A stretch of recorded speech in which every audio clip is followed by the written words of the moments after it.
All that being said, though, again, fundamentals all-time high, and you've got sentiment at an all-time low. I think we're at an inflection point. I think that the Clarity Act should get put toward the Senate here in the near future.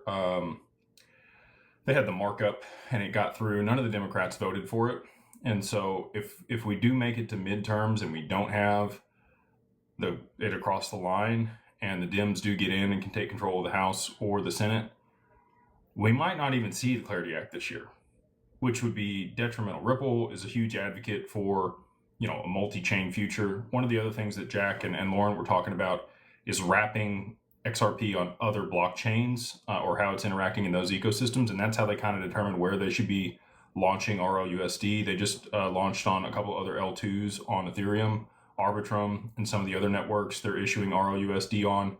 The ecosystems that are adopting XRP as collateral or using it in some capacity in DeFi is where they're spending their time and where they're issuing RLUSD.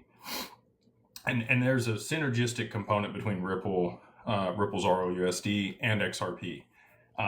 It's kind of an infinite feedback loop, and they work extremely well together to be able to settle value and payments. Same thing with other stable coins. As those are issued and Ripple works with other counterparties to get those to market, you're going to continue to see the adoption of XRP because, again, they stated it again today. It is at the core of their business, and I was super excited for them to host XRP Family or Community Day and get up there and kind of explain to everybody. Because again, like these acquisitions, people hear that and they go, okay, that's cool, but I really don't know what that means.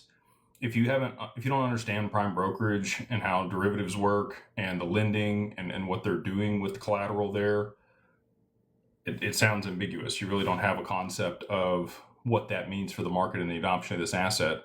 And then, G Treasury, like that was huge because again, of all the things I just mentioned, idle capital is not earning money during that duration. If they're able to hold RLUSD and participate in a money market, or be able to move from tokenized deposits into a money market and back and forth, and it's ubiquitous and liquid 24/7, 365, you're able to aggregate a lot more value and generate a lot more value and also reduce fees and costs that you had in the other system. So why wouldn't you adopt that, right?